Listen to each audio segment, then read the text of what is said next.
Struggle, welcome to Locked In, man. I'm so glad we can make this happen. Thanks for, reaching out. And, it's funny how we met. Like, I had DM'd you when we were just happened to be in Nashville. Mm-hmm. And then Clever introduces you to JD. And then we ended up seeing you like a couple weeks later. We came back and, now here we are. Yeah, no, that's crazy. But, there's no coincidence. Everything happens for a reason. And then we had that other situation pop up, and it was like, it just fell into place as it always does. There really is no coincidence in life. No, it worked out. I'm glad we got to enjoy a good dinner last night, have Brandon here and everything. Yeah, man, you took me to an incredible spot, man. That place was great. Yeah, Connecticut pizza. Let's go. Yeah, we got to give you a reason to come back, show good hospitality. Yeah, no, I'm going to have to. I don't know if I can eat pizza anywhere else now. Is there good pizza in Nashville or no? Yeah, we got some good pizza spots, but that pizza last night was like, it was pizza. Yeah, you tried all the different flavors too. You didn't have a normal cheese experience. Yeah, no, and you do it like I do it. Whenever I take somebody to a restaurant I love, like for me, it's Jeff Ruby's in Nashville. I'll order every appetizer. I want whoever's with me to try everything, and you did that. That was great. So I passed the struggle test. Yeah, man. Yeah. Not bad for a scrawny white kid that went to prison. When you first met me, did you think I went to prison? Well, no, but it doesn't surprise me. I've done enough time throughout my life that you realize that all walks of life are subject to it. Like it's possible for anybody to go. It can be as easy as somebody can walk a straight line and have a bad week and end up in prison. I've met guys that were super successful, and I've met judges that had too many drinks and drove home and got in a car wreck and hurt somebody and ended up in prison with the same people they had put in there. So it's like, I try not to ever judge when I see somebody at all. Because I knew guys like you in prison, that came in and just had that good old boy innocent look, that you knew they weren't out there just, well, I can't even say that because I've seen some guys that were like you that were stone cold cowboys, Yeah, that's how they say Ross Ulbright was in prison too. Yep. And he looked younger than me and even skinnier and everything. Yeah. And he just got pardoned and got out too after 11 years. Are you familiar with his story? I'm not. Yeah, he just got pardoned by Trump. He was the one that did the Silk Road. Oh, yeah. Yeah, I'm very familiar with his story. Yeah, that's big. I just didn't put the name together. Yeah, that's cool. I saw people kind of giving him shit about pardoning that guy, but like, it's a lot of time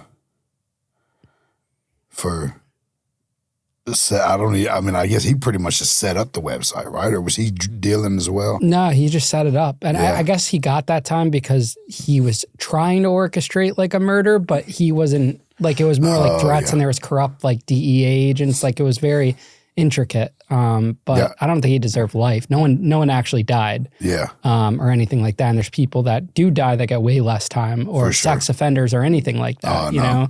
So that was crazy. I think like 10, 15 years at the max if you even want to go that far. Yeah. And he did, I think, like 11 or 12 he ended up doing. Well, good for him. Yeah. Hey, all. Before we jump more into today's episode, I need your help. If you're watching on YouTube, make sure to like, comment, and subscribe. Let me know your thoughts in the comments about today's show. And great news, you can now comment on Spotify episodes too. So drop a comment and a review and let me know what you think of the episode. If you're listening on Apple Podcasts, a rating and review goes a long way in helping us grow. Also, quick shout out to Factor. They're offering an exclusive deal, 50% off your first box plus free shipping when you use code FACTORPODCAST at factormeals.com/FactorPodcast. You'll hear more about that later in the episode. Hope you guys enjoy today's show. So did you grow up in Nashville? Born and raised. Yeah, I was family's from there. My dad's side of the family's from the west side, a neighborhood called the Nations. And, of course, Waylon and my grandmother moved with my mom there when my mom was 4 or 5, so late 60s. So, yeah, my whole life I was in Nashville. Were both of your parents together growing up? No, they were together, I think, till I was about 4. And then my dad was murdered when I was 10. My mom was in and out of abusive relationships. You know, she kind of liked the bad boy, you know. And she was just, my mom was so sweet and innocent. She was 16 when she had me. You know, had grown up kind of sheltered in the house with Waylon, which that was during Waylon's wild times. So she wasn't too sheltered, but, you know, she was private school and she had a great upbringing. But she had a thing for, you know, she liked the bad boys.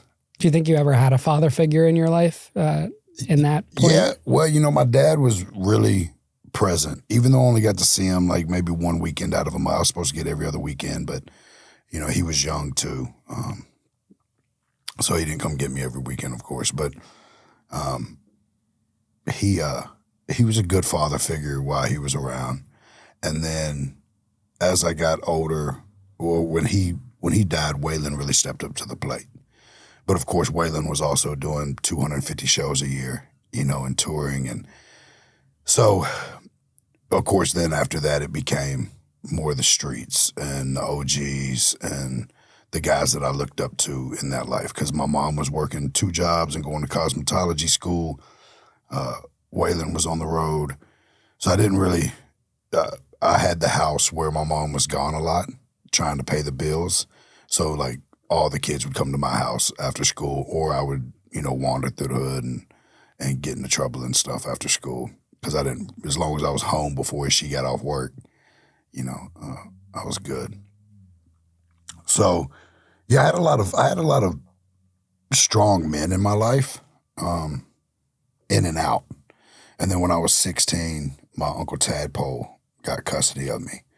And that was probably the first real like man in the house that I ever had. And he had to break a lot of old bad habits that I had. And he taught me what real work meant. He taught me a lot of things that now I look back at, they're, you know, a mind frame that, of course, led me to where I went. Just, you know, you take care of your family by any means necessary. And just that the neighborhood and where I grew up kind of had that mentality that it's okay to do wrong if you're doing it for the right reasons, and justifying a lot of the decisions that I made and behavior by taking care of the family. You know, when in actuality, when I went to prison, my family became the biggest victim because they didn't have the father, the husband, the brother, the son, you know, there to protect them and provide for them. So that was one of the biggest things in stripping down all the layers and becoming who I am now, was realizing that a lot of those beliefs that I was taught as a kid were irrational as hell, you know. And yeah, I'm just, but yeah. So yeah, I had some good men in my life, but in and out, you know, and really all of them were rowdy. Like my dad was, you know, a good old boy. He was a hustler through and through, murdered when I was 10. My uncle was a hustler, you know, that raised me. My grandpa Waylon, he had a super, you know, he was the outlaw. So then I had like uncles around, like, you know, Waylon had Boomer and Deacon were his security. They were big Hells Angels. So there was a lot of strong men, but of course a lot of them were definitely had some type of criminal behavior in their life. Oh, is that where the Outlaws and Angels thing comes from? My Angels and Outlaws really came because it was all the men in my family were outlaws. Not motorcycle gang outlaws, but like outlaws in the sense. And but it was the women that kind of controlled everything. Like on my dad's side of the family, my grandma Helen, she had, you know, a house full of kids. They were all rowdy and troublemakers, but when she came down through there, you know, she would beat their ass. Like she was a strong woman that held not only the house but the neighborhood together.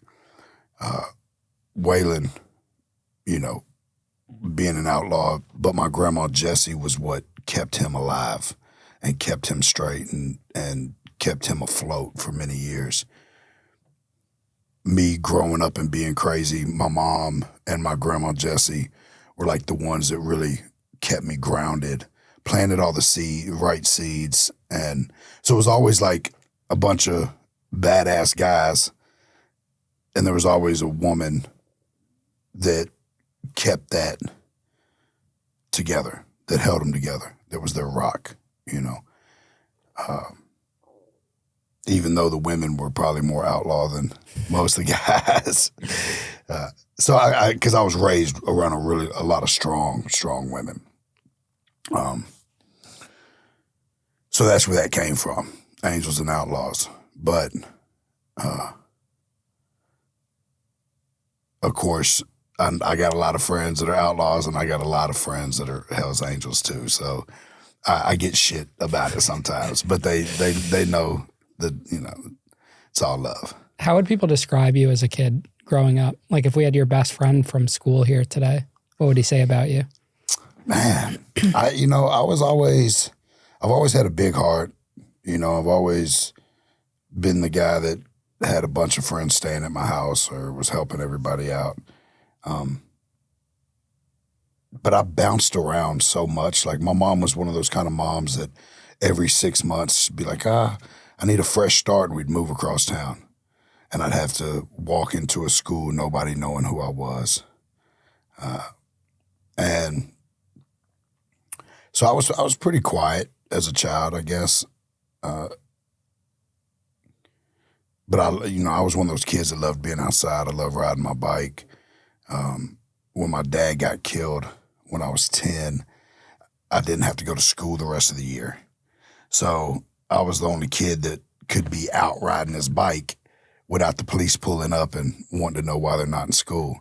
So all the older kids in high school that were skipping school, they'd send me to the store to get the stuff they needed. And so I ended up, 10 years old hanging out with all these high schoolers. And that's when I, of course, started smoking weed and, trying things that most kids don't try till high school. I was doing about 10. Were you passionate about music as a kid because of your family? Yeah, it was ever since I can remember, music like really spoke to me, like really just grabbed me emotionally, as far back as I can remember. And then by the time I was 12, I was already writing poems and trying to rap and, sitting in the mirror, rapping and singing songs and stuff. Like it was always something that I was super passionate about. And when I was young, my mom, for a period of my life, sang backup for Waylon. So she'd be gone a lot, and I'd be with a babysitter. But then summer times or certain times when I didn't have school, I'd get to go out on little runs, ride on the tour bus and go to a show and sit backstage. And watching him walk out on that stage and the people cheer and hearing the instruments and the band and the whole show, and then sleeping on that tour bus, like I immediately fell in love with that and kind of knew that's what I wanted to do my whole life. There were periods throughout my life where I definitely had a lot of self-doubt because of circumstance or situations that I never thought that would really be possible. So then I kind of leaned into different dreams, either being Tony Soprano or Tony Montana. But music has always been super, it hits me. Like I can hear a song and go back mentally and emotionally to a period of time when that song was out, and I categorize times in my life with certain songs. So music's always been really deep, really deeply impactful and like my therapy. Are you stuck in a takeout rut? You think it's convenient, but do you actually enjoy it? I used to order takeout all the time, thinking I was saving time, but it was always expensive, hit or miss, and honestly, not that great. Then I found Factor. The other night, I had their shredded chicken taco bowl, and let me tell you, it was better than anything I would have gotten from delivery. The flavors were on point, the ingredients were fresh, and best of all, it was ready in just 2 minutes. No prep, no cleanup, just real chef-prepared meals that actually taste amazing. That's why Factor is America's #1 ready-to-eat meal delivery service. Check out today's sponsor, Factor. Head over to factormeals.com/factorpodcast and use code FACTORPODCAST to get 50% off your first box plus free shipping. Factor meals arrive fresh and fully prepared. Just heat and enjoy. With 40-plus options across 8 dietary preferences each week, it's easy to find meals that fit your goals. Whether it's Calorie Smart, Protein Plus, or Keto, Factor also has wholesome smoothies. I've had those personally myself, and they are excellent. Breakfasts, grab-and-go snacks, and more to keep you going throughout the day.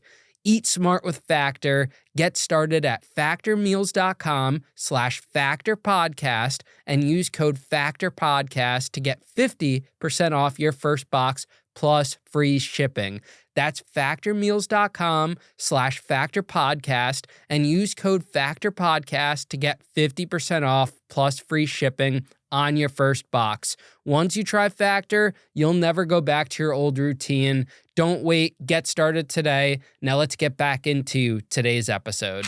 Did your family struggle for money, even with their music success? Yeah, for sure. So Waylon spent most of his money from when he was really popping, and he had a huge drug problem, $1,000 a day drug problem, and but by the time I was 5, he had a double bypass, had a heart attack, and so he quit doing drugs, and through the 80s he started to, of course he was doing good. There was Cadillac, Mercedes, mansion, a nanny, a maid, guard at the shack. Like, he was doing good. My mom, I lived pretty comfortably the first 10 years of my life because my mom sang backup for him. We lived in a house that he had bought for my mom and dad. My dad helped out when he could. But my mom I didn't really know much struggle before I was 10. It was kind of pretty much a good childhood life. Now, I saw some crazy things going to my dad's on the weekends, back to West Nashville,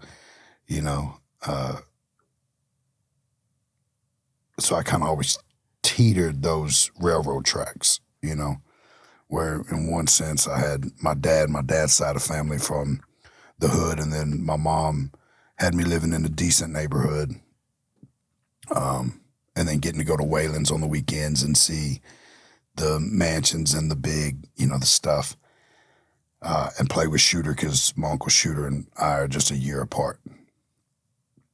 But by the time, once my mom got in a really bad relationship when I was 8, she got married to a guy that was super abusive. When she finally got out of that, it was around the time that my dad was killed. And her and Waylon kind of fell out because he was like, she was jumping into another relationship with another guy. And he was moving from California to live with us. And Waylon was like, look, you need to chill out, focus on your son, focus on your career. And of course, my mom was like, she bucked that, and was like, you're not my dad, because Waylon was her stepfather, but he adopted her when she was 4. So there was a shift where I went from this normal neighborhood to then we moved to Nashville because we were living right on the outskirts in Franklin. And so then we moved to Nashville, we moved to Hermitage. So it was an immediate shift in like culture shock, right? And my mom didn't want any handouts. She wanted to prove that she could do it on her own at that point. So we struggled super bad financially, where she was taking any kind of job she could get. She was still working on her music, but she was, started going to cosmetology school, to look for another career. And my mom was 16 when she had me. So she was just a baby, trying to figure it all out.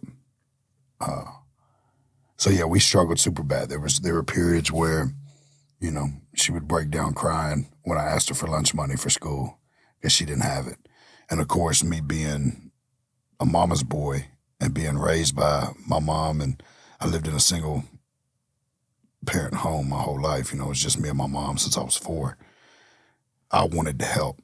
So that's when I started veering out towards hustling and selling drugs and gambling and just anything that I could do to make some money and try to help ease that tension so I didn't have to ask her for money or so I could help her with money.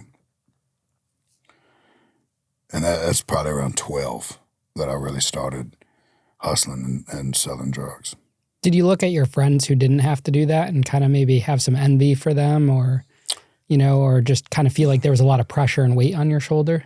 Not really, because I think where we were living in those times, nobody really had shit. And I never felt envious towards like Shooter, who lived in the house with Waylon. I think I was always inspired and motivated more than ever feeling like envious. There were times where I would be kind of like seeing people that had really good dads, and I didn't have a dad in my life. There were times where I would probably be envious of that, and just be like, man, dude's lucky he's got a dad in his life. I didn't have a man in my life, except for Waylon, and, he was gone a lot. And then when him and my mom fell out, of course, I got to see a lot less of him. But I'd still go there to hang out with Shooter and see him and spend time. Like I had probably the best relationship with Waylon out of any other man in my life. Him and my Uncle Tadpole were the two biggest forces in my life that really made me who I am today. Were you thinking about the future at all in high school, like college, what you would do? Absolutely not. I knew I wasn't going to go to college. There was never really, nobody in my family ever went to college. My mom went for a couple years to Belmont, but then dropped out because, she had a 2-year-old son and was working on her music and stuff. So she dropped out of college. So nobody in my family ever went to college. So it was never really like something that I had a goal of doing, or I was never persuaded. I know a lot of kids have parents that are like, oh, you got to go to college, and their bigger brothers went to college and all that. I never had that. The neighborhood that I lived in West Nashville, the Nations that my dad was from, was surrounded by factories and prisons with our death row and our max and another Tennessee state prison, and then it's all factories. So it was like you either go work in a factory or you end up in prison. Was kind of the mentality. And I wasn't ever going to work in a factory. So I don't think I always knew I wanted to do music. And I always knew that I wanted to be rich, right, when I was young. Not even that I wanted to be rich, that I wanted to be comfortable, because I saw Waylon and I saw that house. And I'd see the Cadillacs and the Mercedes and, the guards at the gate. But then you watch Scarface and they got the Mercedes and the Cadillac and the guards at the gate, right? And then you go back to your neighborhood and the only people with Mercedes or Cadillacs are the drug dealers. So I was always, there was two good things that came from that in that sense. Was I knew Waylon came from nothing. And seeing what he had accomplished, I never lost hope that I could have that. I always had that little bit of glimmer of hope that a lot of people from my neighborhood didn't have.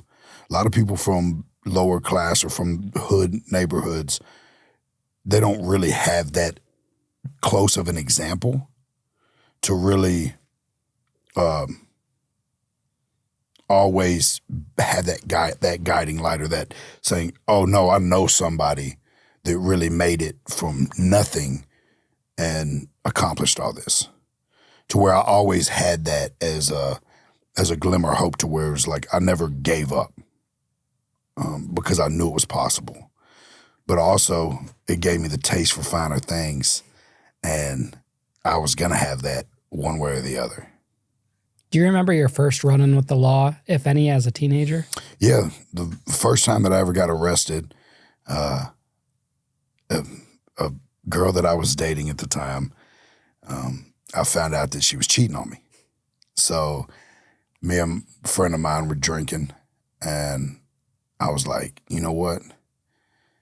I was like, I gotta go out there and catch her if she's cheating on me. I gotta go kick this dude's ass. You know, I was 14. And I'd already been doing stuff, selling drugs and doing stuff, but I hadn't had any run-in with the police yet. And he's like, well, you know, girl's gone. Her parents are out of town. She's got their car. Her car is sitting at her apartment. We could break in the back door, get the keys. I saw where she was hanging the keys. And I was like, shit, let's go. So we went, broke in the apartment. I took the keys, drove across town to catch this girl cheating on me. The guy was already gone. I ended up hanging out with her.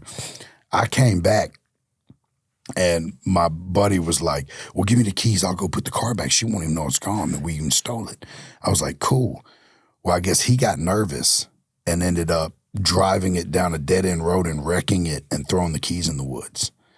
But before he did, he drove it through the school parking lot and like flexing in this stolen car, and the girl's at school.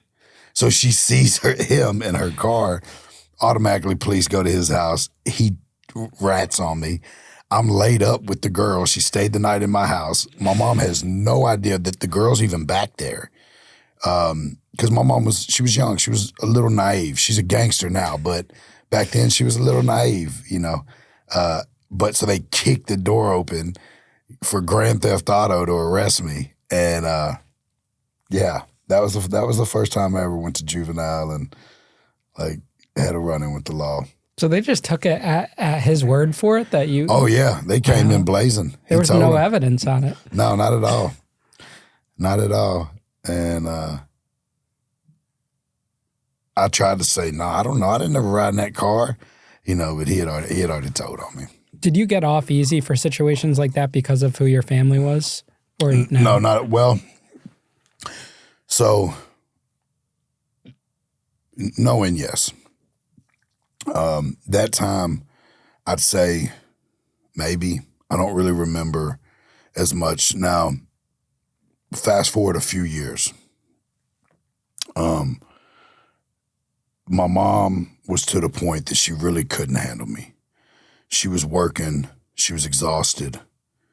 I was full-blown gang activity. Full-blown selling drugs, stolen cars, pistol on my waist, 16, came home when I wanted to, went to school when I wanted to. And she was just kind of at that point that she didn't know what else to do. So she had called the cops. They came, searched my room while I was at school, came, arrested me, found a bunch of stuff in there, and like stolen radios, drug paraphernalia, you know. They come and get me, and they had enough on me at that point to send me away till I was 18, at least. Back then, I think DYD custody, Department of Youth Development, was like they could hold you till you were 21, the day before your 21st birthday, or something back then. But so I was pretty much about to go to Taft or Woodland Hills, which is like our juvenile prison. And it was literally like a scene out of a movie where like Waylon walks in the courtroom and they go back to the judge chambers, and then they come back and they're like, we think he just needs a father figure, so his dad's brother is gonna take custody of him. Because I was looking at drug trafficking charges, gang activity, firearm charges, stolen goods charges, unruly, just about everything that they can give a 16-year-old. So that time, it really weighed in my favor because Waylon stepped in and, it was Waylon fucking Jennings.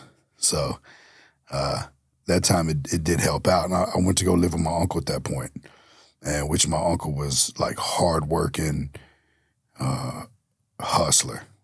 You know, it wasn't long. When I first moved in with him, I was like, God, man, this dude is fucking tough on me. You know, he's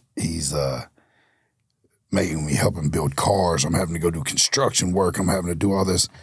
And then once he trusted me, he was like, well, just so you know, we also grow weed. And, you know, he was like, you know, he was that guy. He's just a hustler, man.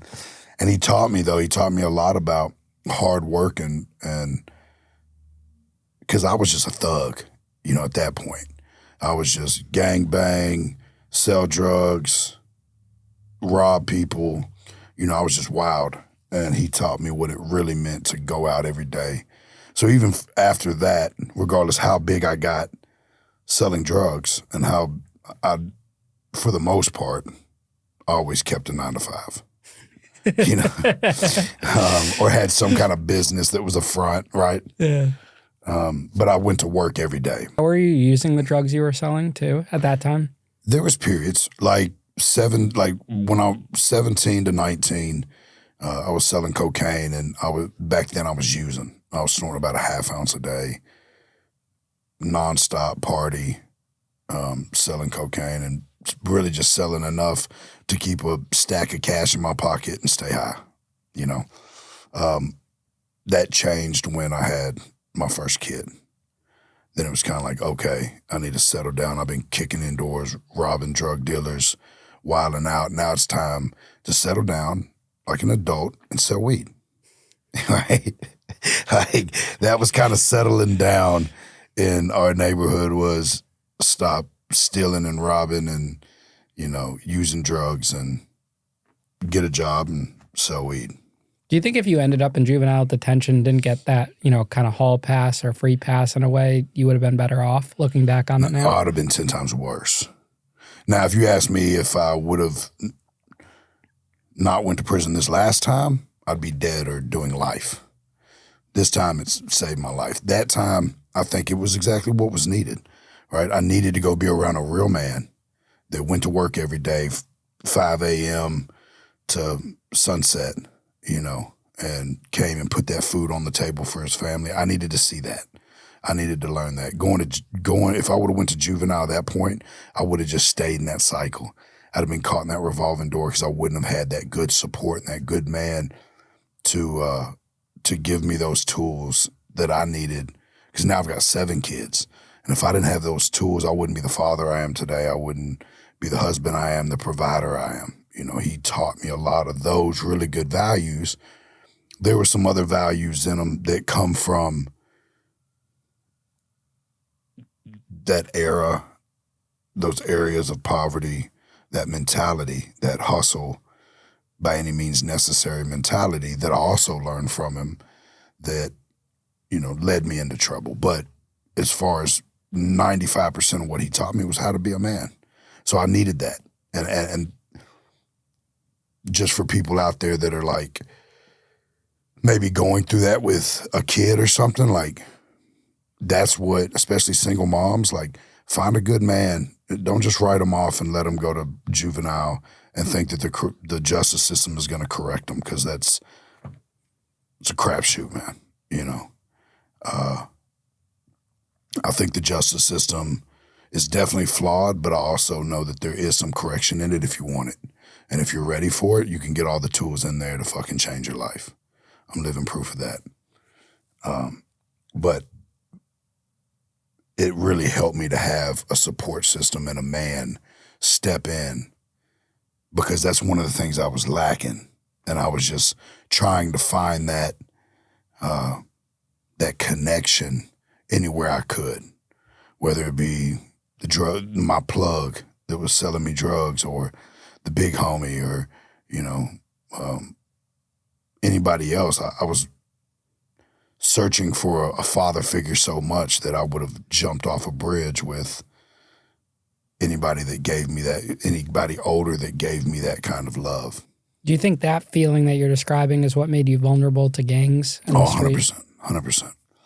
Definitely. Because that's what I was looking for. I was looking for a father, man. I was looking for, my mom did the best she could, but being a young single mother, working 1, 2 jobs, going to cosmetology school, you know, trying to do anything she could to just feed us and keep the bills paid, and figuring out life on her own at that point. I needed that connection. And I was dealing with a lot because I told you that my dad was murdered. I just found that out 2 years ago. Well, I found out he was killed a while ago, but I found out who did it 2 years ago.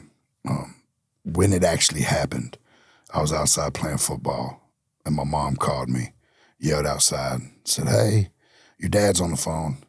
And I was like, "Tell him I'll call him back later. I'm playing football." Well, when I came in that night, I sit down, I'm watching TV. I hear my mom in there crying. I knock on the door. She's like, "I'll be out there in a minute."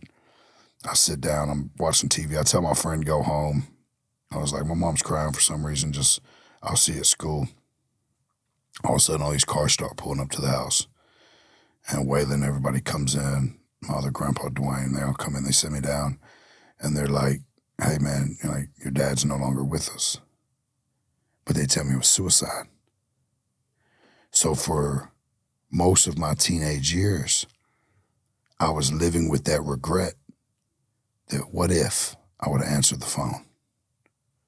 Like, man, would he have maybe still been here if I would have stopped doing what I was doing and just ran in to talk to him? Because he was my hero, but at times, when a parent calls or something, you got to do something every day as a kid. You're like, "Oh, I don't want to talk right now. I'm having fun. I'm playing, So I lived with that regret, and I was suicidal, and that was, I thought that's how my dad went. That's how I was going to go. And so there was, my dad didn't make it to see 30. I had that whole mentality. And a lot of it was I was just riddled with hurt and regret and wonder, like, what if I would answer the phone that day? Would he still be here? And it wasn't until I was 18 years old that I had been suicidal. I had, done some crazy stuff. And my uncle's like, "Bro, what's wrong with you, man?" I asked how my daddy went. He was like, "Boy, your daddy didn't commit suicide." He was like, "He was killed." And I was like, "Well, why would you tell me that? Why would you let me live with that regret?" And he was like, "I'd rather you live with regret than revenge." Which brought a lot of closure to my life. But then it also opened up that door that was like, damn, my dad was murdered. Who did it? Nobody tell me. Nobody knew. And then it wasn't until about 2 years ago that I was sitting there and found out that who killed him. And I was went to go see my aunt. She was my favorite aunt. She was the world to me. It still is, right? She's gone now. She passed. But I come to see her and I walk in there and she's just like full of life on her last leg, right? I'm like, "What you doing, baby? She's like, "Here, I'm just waiting on him to open the door so I can see what's on the other side." And her son's like, "Oh, you're eating a lot, mama." And she's like, "Here's the last supper, motherfucker." Like she's just in that zone about to go.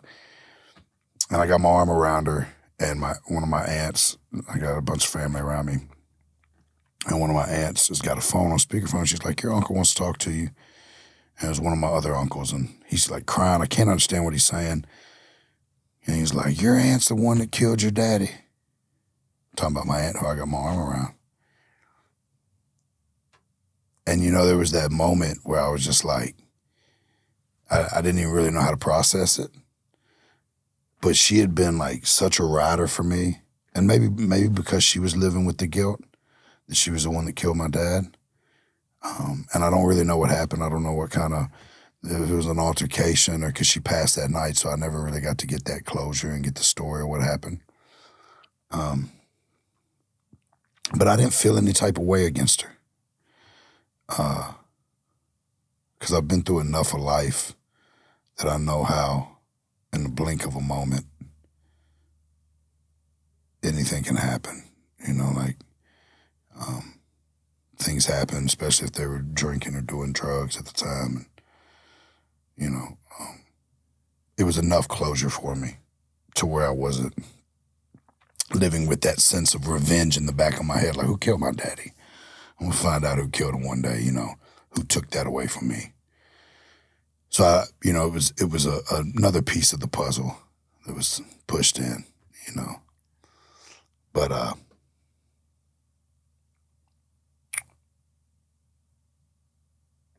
she had been such a light in my life and had my back in so many situations that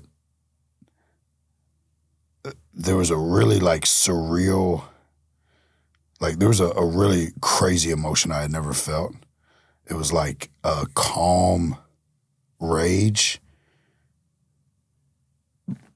covered in peace. And I don't even really know how to explain that. You know what I mean? Except for it was just like,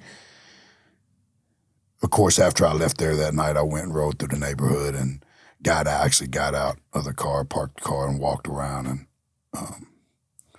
just kind of feeling that nostalgia where I was from. Because you got to think at this point, I'm not in that neighborhood anymore. Got a nice house, got custody of all my kids, out of prison, traveling the world, doing really good with my life. But it was like one of those moments where I just needed to ride back through and get out and walk those streets that kind of made me who I am. Do you imagine if you were told that earlier, you could have made some decisions that would have derailed your life and everything that was to come? 100%. That's why I really don't believe in coincidence. That's why I have no regrets in life. Because I feel like everything has fell in place exactly how it's supposed to make me who I'm supposed to be and to give me the path and the purpose that I have. One thing could have changed. It could have thrown it all off. I had to go through everything that I went through to be able to understand who I am, what I want to be, what I got to fix, the purpose that I have in life.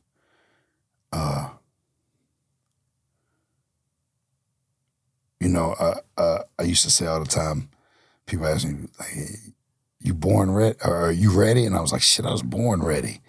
But I wasn't. I had to go through all the shit that I went through to get ready. And I tell people all the time, you got to fall in love with those flames.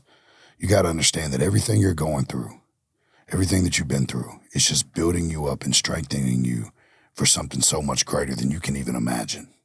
If you stay on that path, you believe in yourself, and you don't take those second chances and that forgiveness for granted. I feel like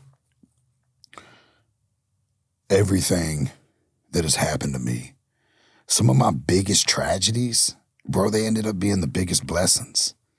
Times in my life where I thought I would not be able to move on from it, or move forward, ended up being the biggest blessings in my life and the things that made the biggest impact, that now give me the opportunity to go out and have that impact on other people without them having to go through it, or letting them know that they're not alone if they're going through it.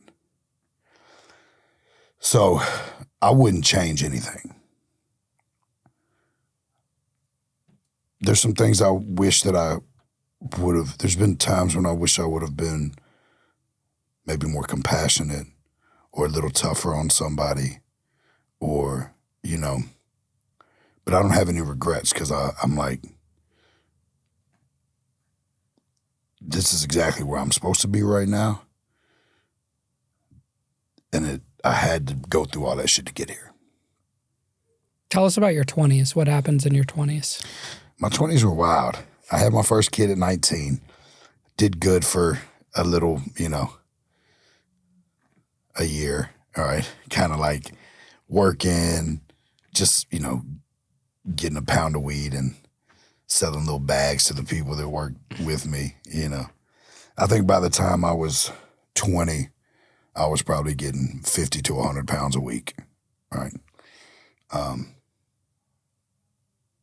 21, I went down on a case, 25 pounds, sale to a undercover. I didn't actually make the sale. I had somebody else drop it off for me, but it was set up. A friend of mine set me up. went and did 15 months for that on a 3 because I got 2 Class D felonies. It was 2 separate cells. I got 2 Class D felonies, 10 to 70 pounds. 2 to 4, got a 3 on both of them, run concurrent. Going to jail 15 months. Right before I went, this big deal went down. My cousin had just got killed. My Uncle Tadpole's son, Blake, he had just got killed. And another friend of mine had got killed in a home invasion. And so some little things were happening that I was like, you know what, I'm going to pull back for a little while. But I still had some weed I needed to get rid of. And I had a friend that was like, hey, man, I got these guys, help me do this deal. And first I was like, no. And then his girlfriend talked my baby mama into making the deal. They went and tested it out and sold the guy 1 pound, and then ended up being the guy wanted more and he wanted to buy a gun. And I didn't feel good about it. Ended up being a setup with the feds. I never made any transaction or was a part of the deal, but the mother of my kids went down because she was there and she made the deal. She went down. She ended up doing like 3 years in the feds, plus federal probation and all that. But they were trying to pin me to it all, of course. But there was absolutely no evidence. A little bit of some of the people in the case might have been talking too much. But nothing that they could actually, but they still hung it over my head and, threatened me with indictment for fucking 7 years. But so I went through that in early 20s, did the 15 months, got out. The mother of my kids was fighting the Fed case. She was in a federal halfway house. She had been out, she was young. She was trying to figure it out, knew she was going to go to prison. So my kids were both, with other people. Got out, got him. I was a single father. Came out of that and did really good for 3 years, walked down that community corrections. Plus I had the federal thing hanging over my head where they were still threatening that they were going to come and indict me on that sale or on like a conspiracy of the sale, right? Even though I didn't make an actual sale. But so I kind of had that hanging over my head, which in hindsight kept me straight. I was on community corrections, did 15 months and 3 years community corrections on that charge. Got out being a single father, working, whatever jobs I could get, restaurant, here and there. And then life hit. You get an eviction notice on the door. I got a new girlfriend. She gets pregnant. So now I got another one on the way. I got 2 that I got a bunch of friends that are crashing at the house, kind of taking care of everybody. And I actually lost a job, go to get another job and still got the felonies. Back then it was a lot harder for felons to get jobs. And fell right back into it. And I've never, it always started with me being like, well, I'm just going to get like quarter key of coke, or I'm going to start with like 5 pounds of weed, and I'm just going to break it down and stack enough bread to get a new place, pay my car off, put some money in the bank, and it just, how it is. It's like a revolving, it never stops. Like 5 pounds turns to 20, 20 turns to 50, 50 turns to 100. Now you're trying to go down there and pick up 350 from the, the border. It's like, it's never ending. It was always that cycle of just go big. And so then landed me. I have 5 kids and finally got indicted. My state charge, my Fed charge, girl that I had dealt with for a long time, because I had about a 6-year run, 7-year run where we were doing pretty good, selling a lot of drugs and living in really nice houses and cars good, kids good, old lady good, friends good, family good. But I signed a record deal and was like, okay, I'm going to quit.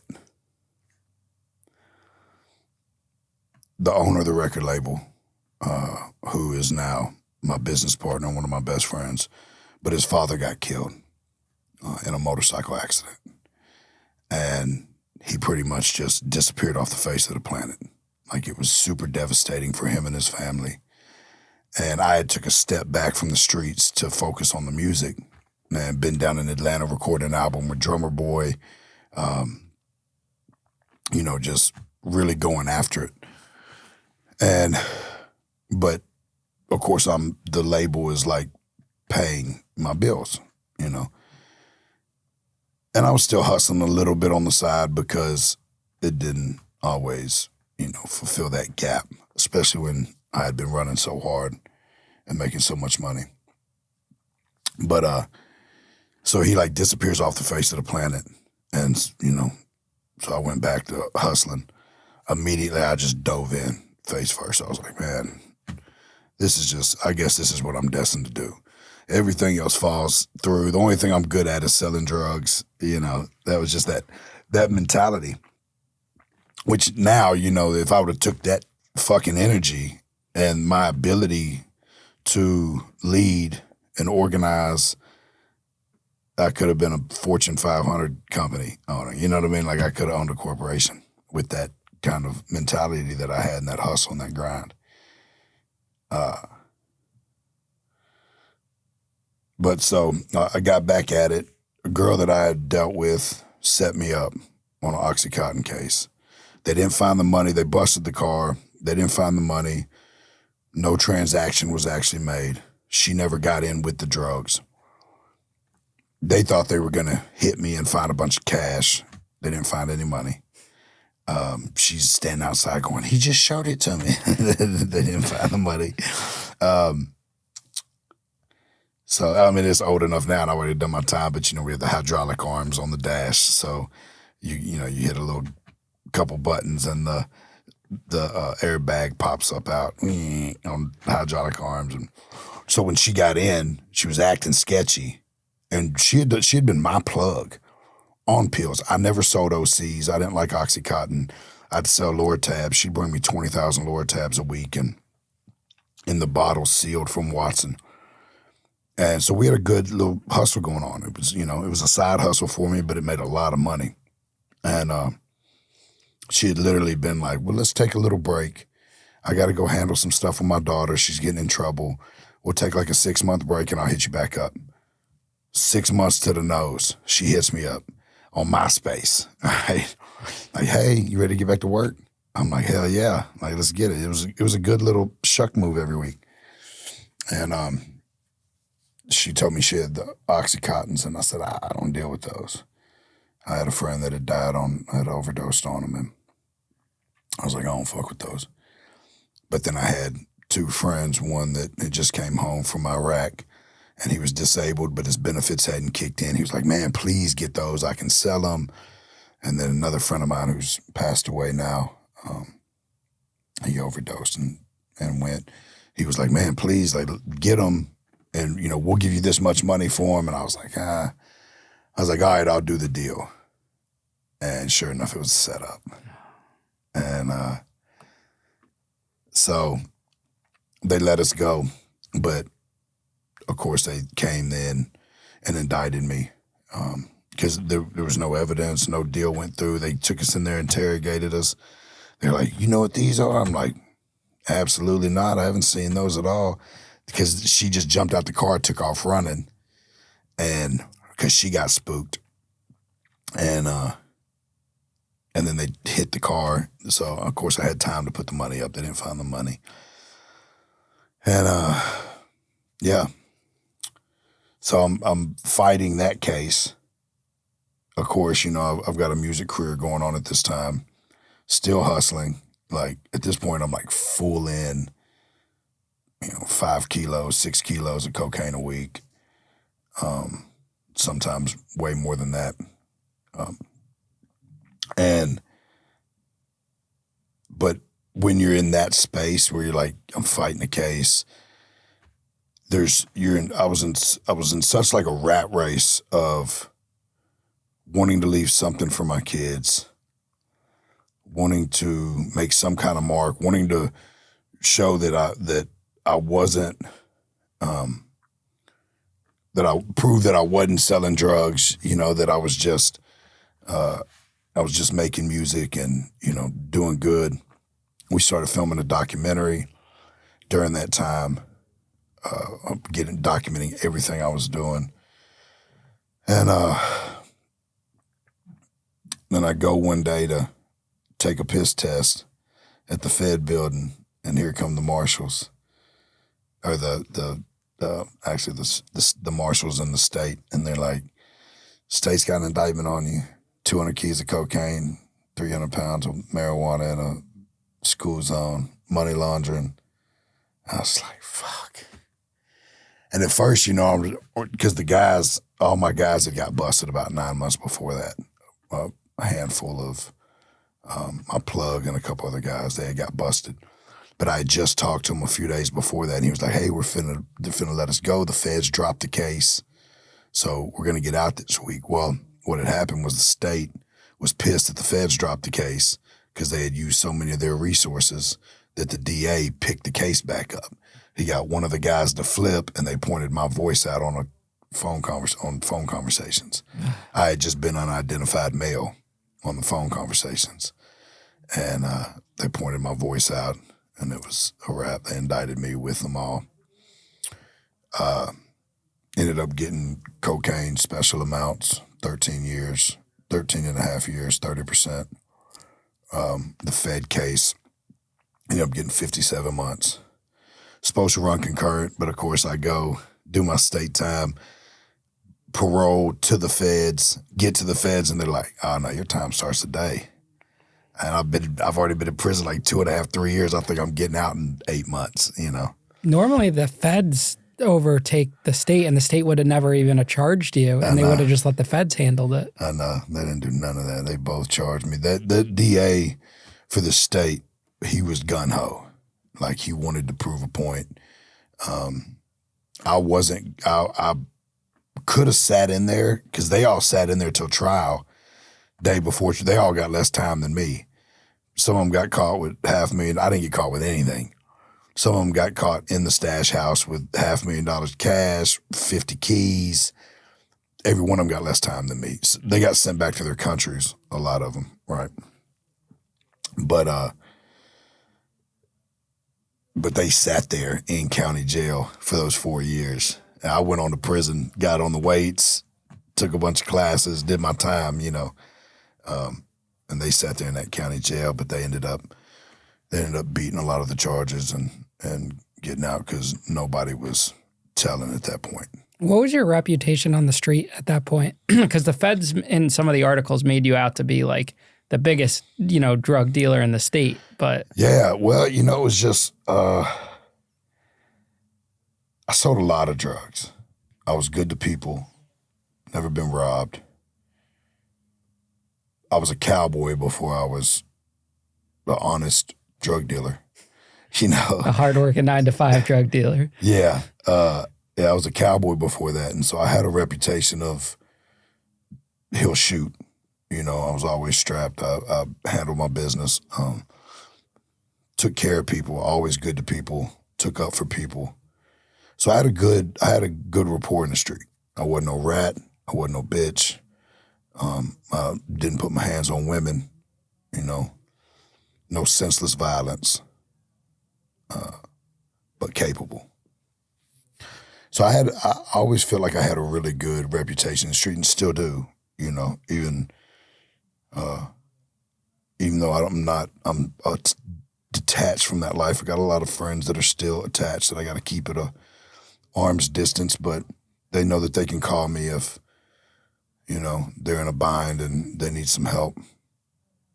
But as long as they don't bring up bullshit around my, my house, my family. That's why I love where I live, because where I moved to, my entire life, it was like, oh, you don't go to Hendersonville. Them cops up there are crazy. They're, and now I'm like, they're like, man, you live in Hendersonville? The police up there? I'm like, I love it. Because you're not coming through it. There's no bullshit up there.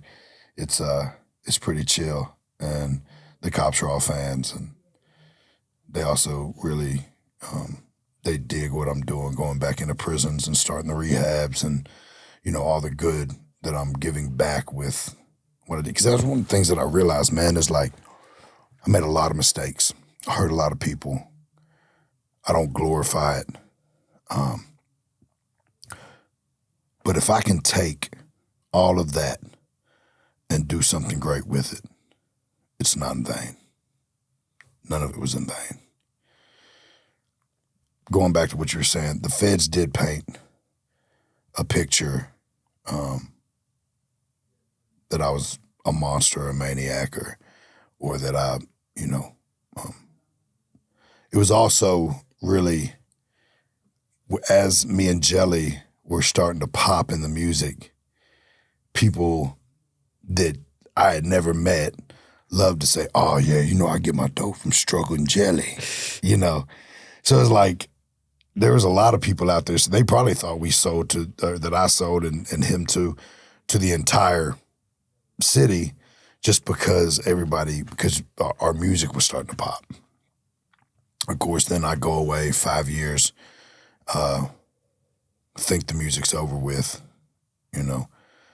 Jelly jumps in a van, sleeps in a van, starts just pounding the streets, touring. He really, took a step back from the streets at that point, seeing what happened to me. And he had kind of already stepped away a little bit before, definitely stepped away before me because he really had the dream of, he never gave up that he was going to do music and then that's all he was going to do.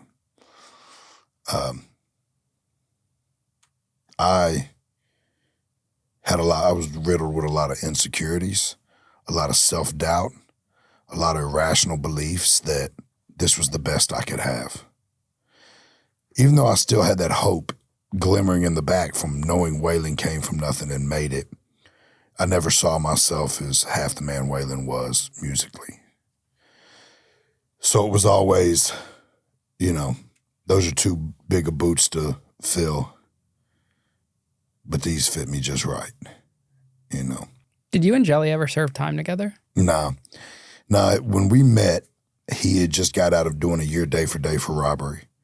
I just got out of I was probably a year and a half out from doing the 15 months, and I was on community corrections. He was on probation, and we met and became just best friends. He went away for a year day for day, and then got 8 years probation for getting caught with a little coke, a little weed, as an adult, which I think they tried him as an adult on his robbery case when he was younger. But so he did a year day for day, like right in the middle of our friendship. That was the only time that he did, and that was for a drug case where he had one of those situations where like the cops hit the house for some kids that were breaking into cars, and all his drugs are in the back of this girl's car, and he tells her, just get out of here. The cops are letting her leave, but then they stop her, and he comes out there, trying to tell them to leave her alone. They end up searching her car, and his drugs are in there, and he took the charge and did his time. But and then I went away 2-3 years after that and did a stretch, did a little over 5. When you were in the state before you went to the feds, how are you treated in the prisons there because you were so well known? Well, it was good. So of course I was gang affiliated at the time. Right? I was Gangster Disciple, GD. So as soon as I went in the state, I had to deal with that. Went in, got on count, had to do that. I was changing my life. But, that's the one thing about GD is it has a lot of properties of growth and development, right, in it. So there's a lot of literature and guidelines when I was a part of that actually helped make me a better person. Now, I know there's a lot of street shit that, gets misconstrued and it's still a gang, but the actual teachings of it are a lot about, growth and development, becoming a better person. So when I went to the state pen, I had to deal with that, of course. My music was popping. I had dropped Outlaw shit. It was going viral. It had struck this whole flame of country rap, right? So like the guards and the security team, the green team, they'd be out there listening to my music before they came into work. They didn't give me any special treatment. If anything, they gave me more shit because of it. But, I had good paperwork. I was a stand-up guy. I was on a compound where a lot of people either knew who I was or heard about me. So it wasn't, there's definitely some moments where I had to definitely stand my ground or make some calls or, but also went in there like, hey, look, I'm not on this bullshit. I'm in here to turn my life around. I don't want no smoke. If that's what it has to be, then I'm very capable and willing, but I don't want that. I want to come in here and do my time, change my life. And there was a lot of guys in there that had enough love and respect for me that they kind of huddled around me and allowed me to make those changes. Like I look back now, and it's the first time I've ever talked about this because you brought that up, but it was like there were some really good guys that are in there or were in there that really did kind of shield me to give me that opportunity to change because they believed in me. They believed in my music. They believed in me as a person. I had put plenty of work in, and I went in and hit the ground running with like, I am going to turn my life around. I lost 140 pounds. I got in the best shape of my life. I got the closest to God I had ever got. I learned more knowledge, got more information. I was going to the parenting classes and would graduate them and go back to them so many times that I was teaching when I left. I taught the parenting class. I taught the health and wellness class. I taught, I was fully programming because that kept me straight. I've always had something. I've got one of those overactive minds where I have to be doing something or I get in trouble. And I went in there and you see the different guys, right? You see the guys that are sitting over there eating honey buns, smoking cigarettes, gambling, getting high, probably owe half the compound money, and then you got the guys that are going to the gym, that are out there on the yard working out, reading books, going to classes, going to church. They just carried themselves different. And I was like, that's what I want. I'm a father. I got 5 kids out there that are suffering right now. The mother of my kids, as soon as I went down and got all that time, she automatically got super strung out. She started popping pills. I was calling home. My kids hadn't ate all day. I'm having to teach my 6-year-old how to make macaroni and cheese over the phone because her mom's been passed out all day and her little siblings haven't ate. It's 5 o'clock in the afternoon. I'm hearing that my daughter's getting molested in a drug house. I'm hearing that the mother of my kids is getting dragged into an abandoned house and almost raped until somebody saw it happening and went there and saved her. My son got run over by a car in the fucking hood, because his mom was passed out and wasn't watching him. So I'm having all these things happen to me or happening to them. And I realized that I had no control of what was happening out there. Now I can call Jelly. Jelly's going to ride through there, and drop off rent money, or if it's some gangster shit, like if I need certain friends to be there, they're going to pull up. But I really can't control what's happening outside those walls. I'm locked away. I'm in prison. The only thing I can control is what I did with that situation, who I became, and what I turned it into, and who I came out. And so I decided to buckle down and work on that.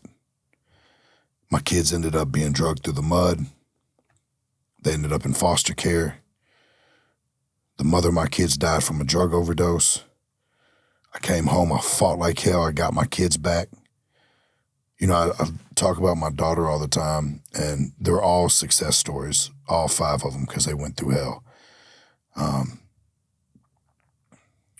But she was molested. She watched her mother go down this deep, dark path. She was bounced around from place to place.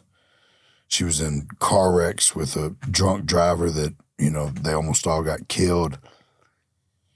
She ended up in foster care. She just graduated with a 3.9 GPA, honors, high school, 6 months early. She's in college now, crushing it, working a full-time job, full-time student. She's designing the rehabs because she's in school for interior design. So now she's designing the rehabs that we're doing across this country after losing her mom to a drug overdose. It's just full circle, and it's so powerful and beautiful what can happen if you just make that decision to not let the story be told that way. Because I was like, man, this is not the legacy I want to leave. This isn't what I want for my children. If I wouldn't have came home, they'd still be in foster care, and no telling what would happen to them. My 16-year-old, straight A student, not even like A-, like everything over 100, honors, crushing it right now. Full-time job, full-time student. My older daughter, Brianna, about to put out her 5th album, killing it. Works all day, works on a farm. Just because she wanted to learn how to grow vegetables and shit, she goes out there and works 10 hours on a farm, paying all her bills, making music, independent artist, dropping albums, hitting #1 on blues every time she drops. That girl her dad was a drug dealer and her mom was a stripper. Me nor her mom did any good. I mean, we loved her and we were good parents, but we were good parents, but we made a lot of bad decisions.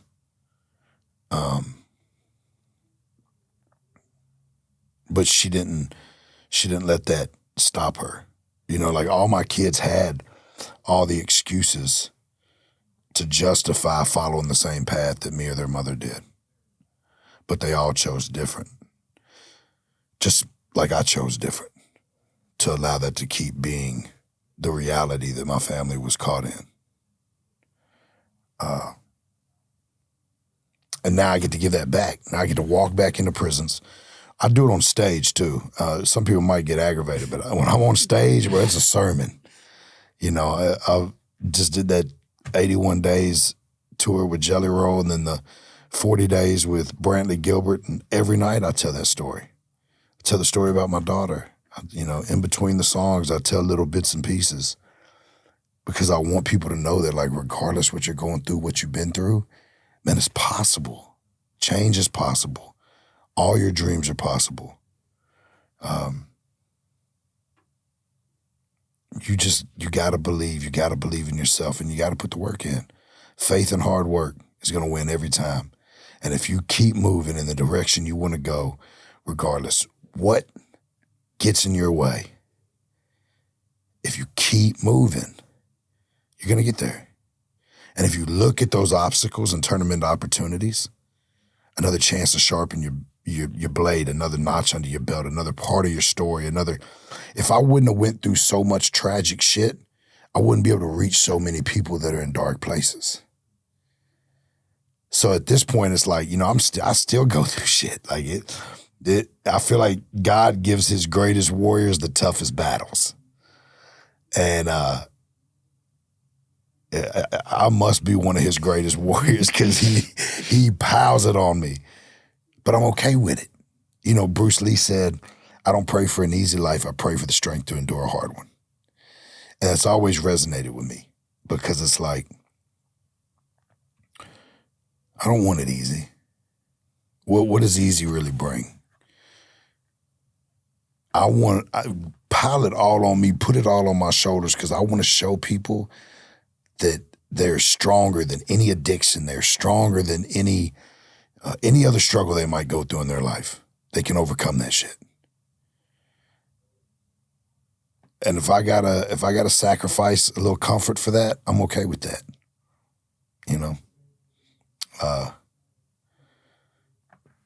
Yeah. that transformation that you were just describing that, happened to you, why do you think that doesn't resonate with people right away? All these individuals, man and woman, that are in prison, it doesn't get through to them the way it got through to you. No matter how much we share these success stories, it's just something in them. That first time, it doesn't take them that to realize that. Why do you think that is? I don't know. There's a point in the Bible where the disciples looked at Jesus and they said, "You speak to us so clearly, Jesus, but when you speak to the people, you speak in parables." And he's like, well, when it's time for them to understand it, they'll get it, right? So I feel like everybody's got their own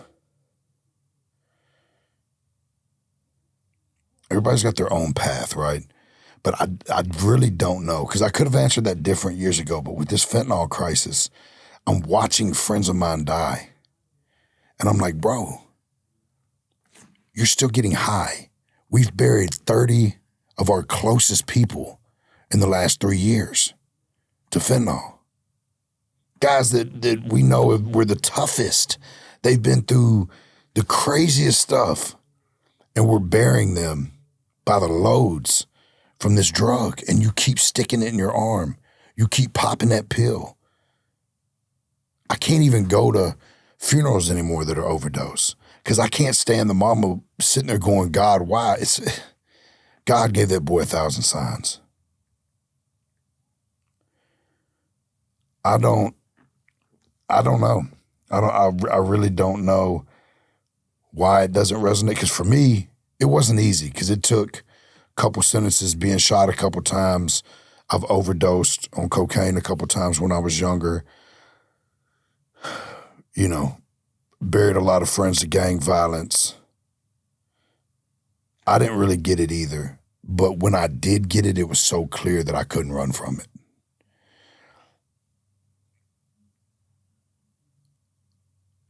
So I'd like to think that everybody's supposed to get it when they're supposed to get it. And when it clicks, right? I just wish it would click a little quicker for some people.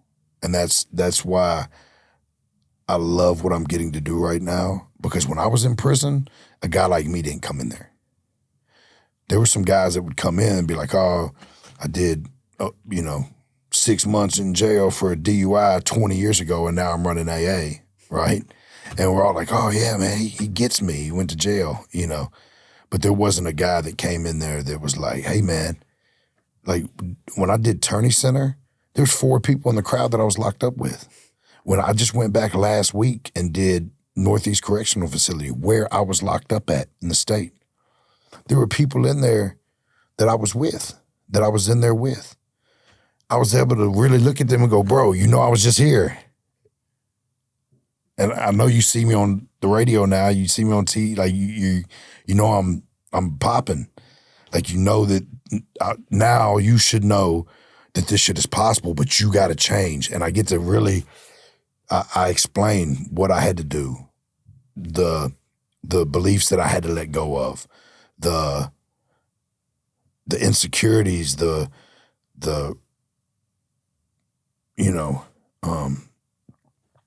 all the shit that was holding me back. I'm able to really give them that and say, this is what worked for me. Now with the rehabs, I'm hoping that I can do that with the rehabs as well, because we're starting the rehab sound sobriety. We're going to have a detox, 28-day program, and then working with long-term facilities until we can get our own long-term facilities. But, we're implementing songwriting in so that we can give them that outlet and therapy that I have of writing my feelings, emotions, and my story onto paper and teaching them how to put that into song form. Then they'll have an agent that represents them that pitches their songs, right, once they've graduated the program. So songwriters making a lot of money. You know what I mean? Morgan Wallen, pick up one of your songs, dog, you're a millionaire. So, but trying to implement that in as well. And, I just want to make any dent that I can. I know the ripple effect of me changing my life. How many people it's affected between my family, my community, even without my music. Let's take my music and the fact that, I have hundreds of thousands, millions of followers, but hundreds of thousands that reach out to me and say that they latch onto my music for inspiration.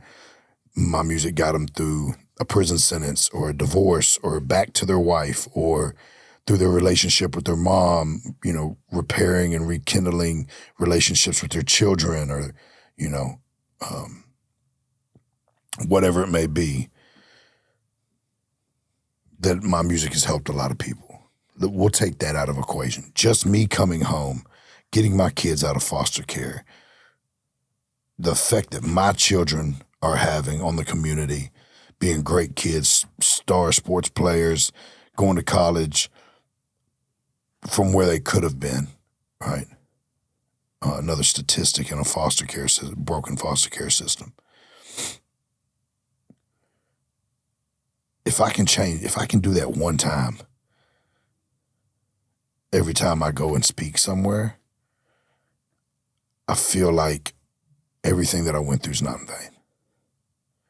And it's happening, dude. I just did Rikers Island. Crazy. Yeah, I was with you 2 days before you flew out to go there. You were telling us about that. I know. And if you watch it, because it's on YouTube, you can watch it.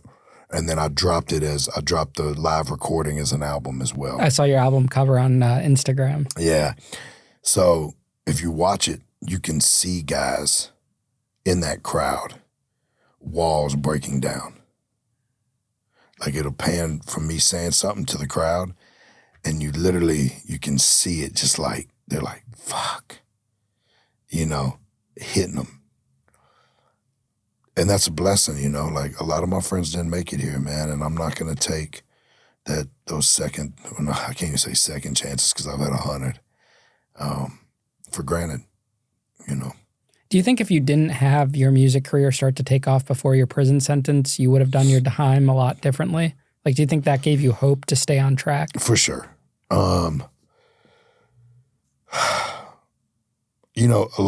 got to give Jelly a lot of credit because I don't think that it was my music career that really gave me the hope.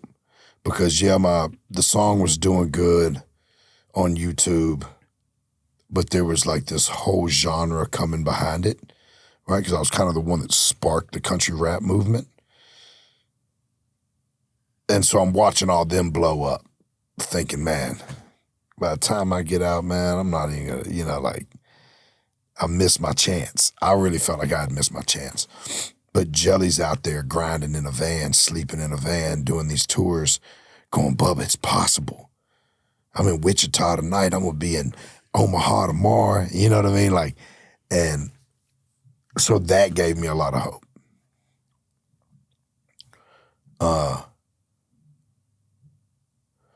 But yeah, if I didn't have that hope, if I didn't have that dream, if I didn't have those kids, I would have done my time a lot different. Kids were the biggest defining factor, though, because I really prided myself on being a good father. I had my kids in really nice houses, wearing really nice clothes, riding in really nice cars. None of that shit mattered. That wasn't what being a good father is.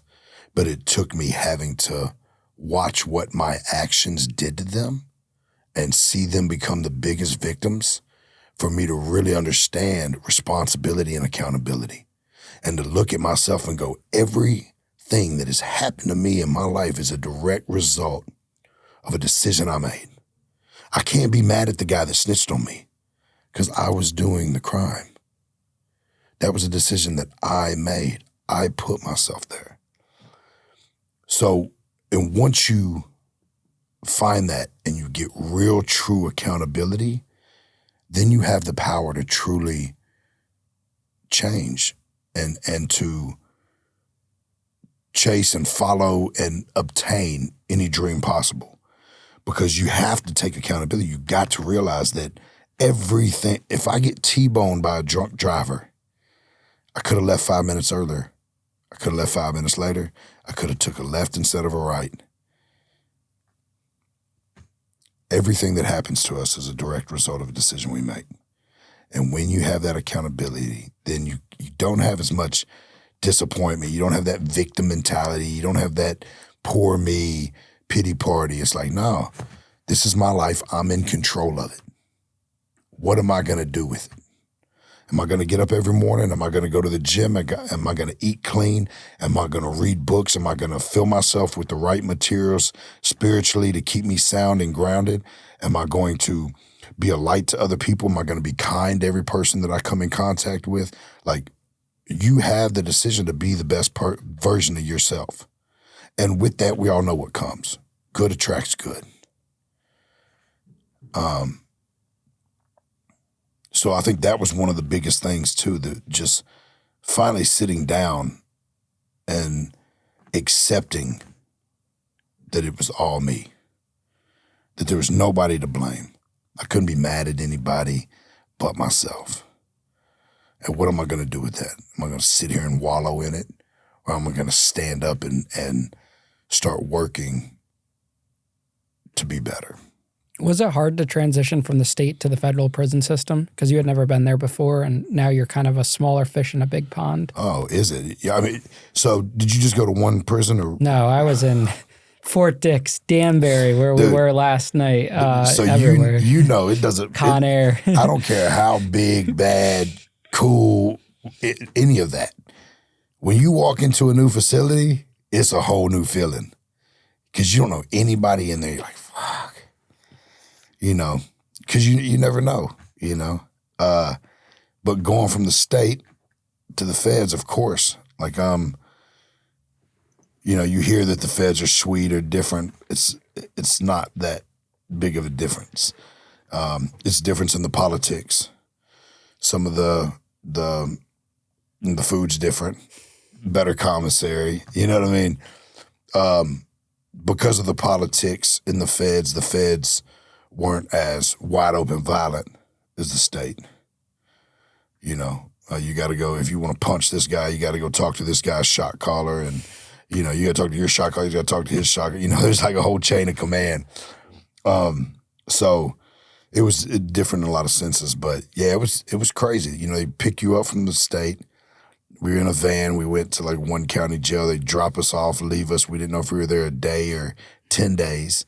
And, of course, they're holding us in 23-1s because we're all federal inmates. And then they pick us up, take us to another county jail, worked our way all the way down to Osceola, Georgia, stayed there for a couple of days, drove us up to Atlanta. Half the buses were taken off to go to Atlanta, which I think at the time had no lights. Like, you know what I mean? Like, crazy. Everybody's like, oh, we don't want to go to Atlanta. I got lucky, got on a plane, flew me to Oklahoma City. Which we talked about Con Air last night. I mean, you're like shackled. There's like duct tape on the plane. There is. People say I'm lying. No, there's duct tape. on the wings, bro. and you look around like, well, they wouldn't have all these, you know, federal employees if it was dangerous. But you look around, all the air marshals are like 70 with ARs. You know what I mean? They're like, and they're out of shape over. Yeah, they're like the ones that are like, this is a retirement as they're flying on this plane till they crash. You're in shackles, you get the little bag of water, you gotta like bite the corner off and drink it to the back. And then they would do petty stuff like landing in South Dakota. We're picking up a bunch of inmates, federal inmates from South Dakota, and they're like, everybody off the plane, and walk us out on the tarmac and make us stand there in those paper suits. It's like -5 degrees while they do another count. It's crazy. But yeah, so I went to Oklahoma City, then I flew into, when I got classified, I went to Terre Haute. Was that a medium at the time or a Mac? Okay. Yeah. So they have a Max, which is a newer facility. The medium that I was in was the one from the 30s. Crazy. So I come from a state pen where it's like state prison, you know, white walls, gray bunks, not supposed to hang anything up. You know, we'd have some pictures hung up and stuff, but you're not supposed to really hang anything up. But you know, you keep your cell super clean. It's kind of just real. Everything's uniformed. Get to Terre Haute, and I walk in, and it's like the old 2-tier metal bars, all bars. There's like shit hanging all over the place. There's like, it looks like people, some of the cells look like people have been living in there for 40 years. You know, there's you guys tattooing with a cigarette hanging out their mouth when you walk by the cell. I'm walking in with this bus tub, you know, and I'm like, what? Like, this is something out of a movie. Crazy. And I walk in and I drop my stuff and I turn around and this guy's like, this big old boy, got a big old beard. I mean, he's as wide as the door. Hey, what's your name? I drop my bus tub. I'm like, I'm Struggle. He was like, I know who the fuck you are. And I was like, God damn, I ain't been here 5 minutes and I'm finna have to fight probably one of the biggest guys on the compound. And he goes, man, I love outlaw shit, and grabs me and bear hugs me. He's like, I was listening to that when I got arrested. I was like, oh, man. Whew. Because I don't care, dude. Listen, I can do this. And I don't care how tough you are, bro. You don't, like, it's just crazy. And it can get real dangerous real fast. And, yeah, he became one of my best friends. And so my time in Terre Haute was good too. I got a job on the rec yard and worked out super hard, trained hard, and then when I finally leveled down and they would send me to a low, I wanted to get close to home, so they sent me to Lexington, which is a medical compound, but it's also got a low, and I did the drug program. I got caught in that where Obama did the nonviolent offenders, dropped 2 points. So where I got to the feds and I had a fresh 57 months, it ended up getting knocked down to 46 when everybody got those time cuts in, what was it, 2015. I was watching guys with life sentences go home, and drug charges and stuff. But I got 11 months off for that, and then, of course, I did the drug program, which gives you a year off and then 6 months halfway house. So I ended up doing 2.5 in the feds instead of the 5. So I did 2.5 in the state, 2.5 in the feds, and then went to a halfway house for 6 months. Was it hard to rebuild when you got out? Or was your career waiting for you because your music was starting to take off? Or? Oh, no, not at all. Well, my music, I only had one album that I could drop while I was in prison, and I had dropped it right when I got to the state pen about a year into my sentence, because I was in county jail for the first 11 months or so fighting cases. So I needed new music, of course. There was a little bit of a buzz. Struggle's home. Jelly was starting to pop a little bit. Yellow Wolf was popping. Those are two of my best friends and biggest supporters. So Jelly was starting to pop, but he was still sleeping on couches and stuff, you know. His name was getting out there, but he wasn't really generating a lot of money. He was doing well, you know, enough to keep a fresh rental car and a nice outfit on. But this is really good, this Woo. Woo energy. Yeah, you got that one. You got the lemon flavor, right? Yeah, I got the lemon one. Yeah. It's fire. Yeah, we're gonna send you some of those. Yeah. Shout out to Ric Flair. So there wasn't anything laid out for me. I came home. Of course, I didn't have any money. Jelly wasn't in a position to just drop a bag off to me. Yellow Wolf, his company his Slamerican was doing good enough that he could put me on pay. So I got like $10 an hour. But I was in the studio, you know, which we had to set it up because, and like I was selling merch on the website. So I had like a little desk set up with a computer and shit, but really I was in there recording an album. I can say that now because it's been 7 years. It's not, you know, I can't come back and arrest me for that. I'm off parole. But there, you know, and there was artists that wanted to do features so I could pick up a little 1,000, 2,000 here and there to help out. But I just got straight out and I just started making music. I was sleeping in my brother's basement for the first 6-7 months I was out. Then I moved in with my girlfriend, who has been my best friend for 25 years. we're in different relationships together. She's got 2 kids. I've got 5. Her baby daddy died from a drug overdose. The father of her 2 kids, the mother of my 3 youngest, passed away from a drug overdose. And we had all been friends, for a long time. And, we were just kind of the 2 that made it out of the fire. And now we're forged together with 7 kids doing incredible.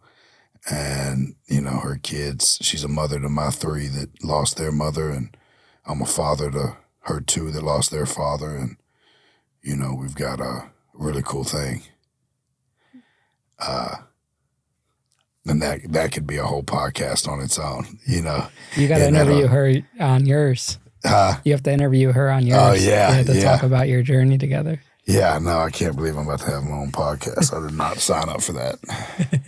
It's going to be fun, though. I'm going to be calling you for advice. And you have the voice, though, too. You have the voice and the look. Yeah. Like when I first met you and heard your voice like on music and stuff, because honestly, I had heard your music before Jelly Roll. I got put on to Jelly Roll like a couple of years ago, his music, but I had heard yours.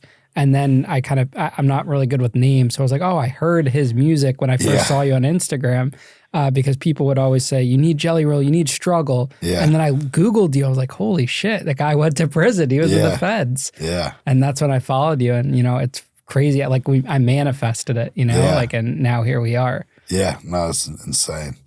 Yeah, it's so crazy how it happened too. Because JD, literally, I saw Clever. I'd just done the song with Clever, but we hadn't released it yet. I saw him getting off the interstate in Nashville, and he lives in Gadsden, Alabama. So I hit him like, bro, where you going? And he's like, oh, I'm going to do this podcast. And I was like, oh, okay, cool. And then he's like, he texts me, hey, can I hit you up real quick? The dude that's doing the podcast is a fan. So he calls with JD, and I'm like, I know who you are, dude. I've seen your shit on YouTube. And even when I met you that day with JD, I didn't realize, I don't know why I didn't put 2 and 2 together, that I've already watched a bunch of your. Yeah, because I had followed you like a couple of weeks before, and you followed me back right away. But we had never talked or anything. Yeah. And then when the other stuff had came up recently, that's when you had DM'd me. But we had already met before, and then everything pieced together. Yeah, it's crazy, man.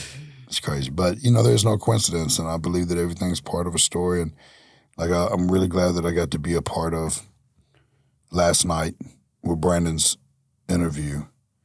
And I'll leave that to Brandon's interview. But I really, because I was really proud of him, for one, for the way that he handled and his accountability and his integrity.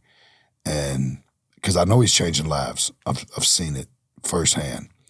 And I haven't known him that long, but I've been watching, and we've gotten really close through both of our missions to just help families get together, help communities, help guys coming home be able to come back and transition, because we know how hard it is. Like you were just asking me, it's hard to transition back into society. We have to figure out, our kids and our women and our families have been out there where before we went, they maybe depended on us financially or we were the one that they called.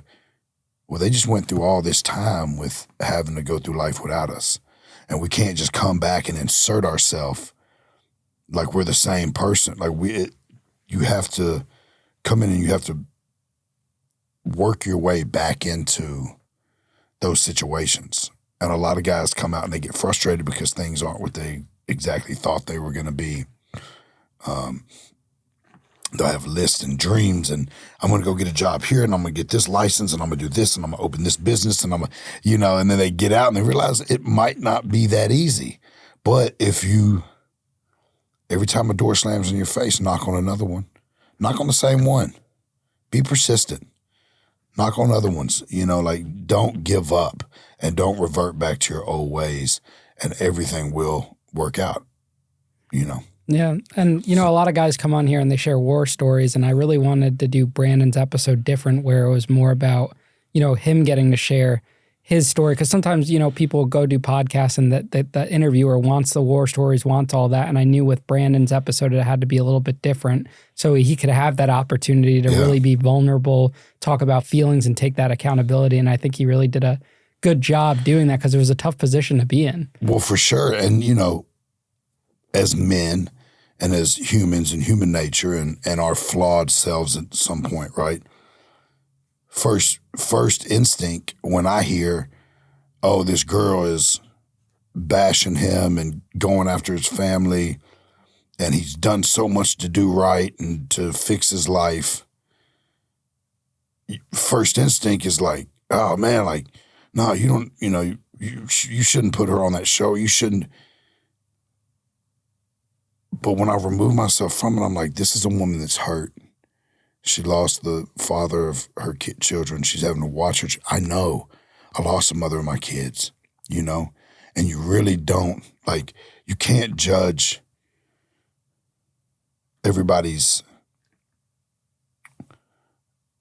situation is not the same. And you got to put yourself in other people's shoes and be compassionate and go, how would I act if that was my baby daddy? Just like I would urge her to say, man, how would I feel if that was my son that had made that mistake and I knew he was working to do better, you know what I mean? But I got to understand from both sides and be objective about it. And that's tough for us, So I was so excited that her story got out there because it needs to be heard. And she deserves that, right? And those boys deserve that. They deserve for their father his name to live on and to be honored. And to watch, because I was a little nervous about how Brandon might handle it. Just because we're men. And sometimes our defense mechanisms kick in and, you don't know. And I was literally sitting out there with headphones on watching y'all's interview on the screen. And I was emotional because I was just like, man, he's came so far. And I hope that a lot of healing comes from her episode and a lot of healing comes from his episode. And I pray that one day, somehow, those two worlds can connect because it would make that story even more powerful and healing and change for not just the families, but for hundreds of thousands of people that are watching. Yeah, I watched his initial interviews when he got out of prison and started getting online, and you just see a night and day difference between what he discussed yesterday and what those interviews are. And I think that caused a lot of the friction out there too. Yeah, of course. Well, so she was kind of throwing me under the bus because she thought that I had reached out to her, right? And she was like, when it got sent to me, it was like, hey, this girl's bashing you, saying you're threatening her and stuff. And so I automatically go to her page and I'm like, I've never even seen this girl. I don't even know what this is going on. And then I saw Brandon was attached to it. So I hit him like, bro, what is this? And he's like, oh, that's, it's the victim's mother of her kids. And so I immediately wasn't mad anymore, right?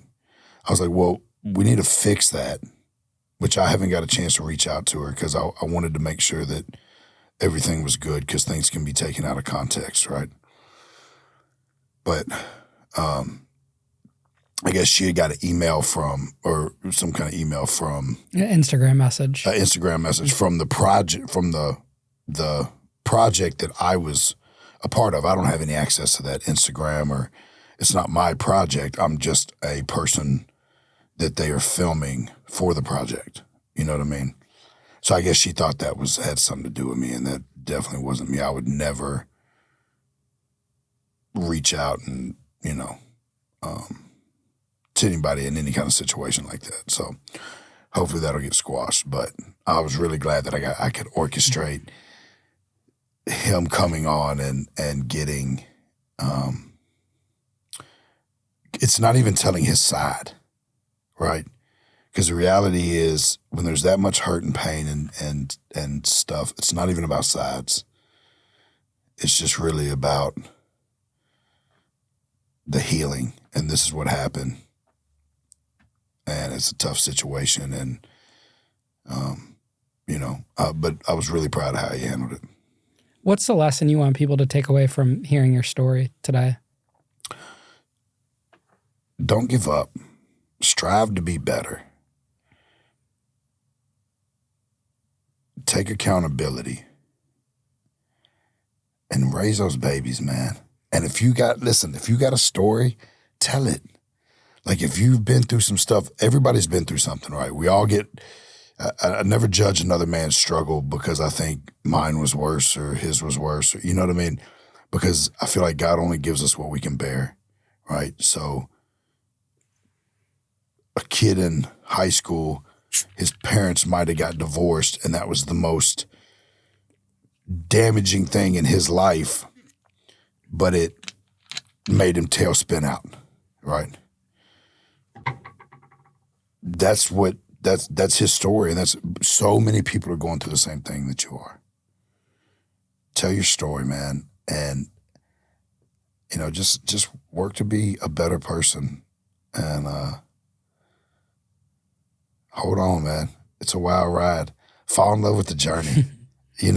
That's like my thing now is just fall in love with the journey.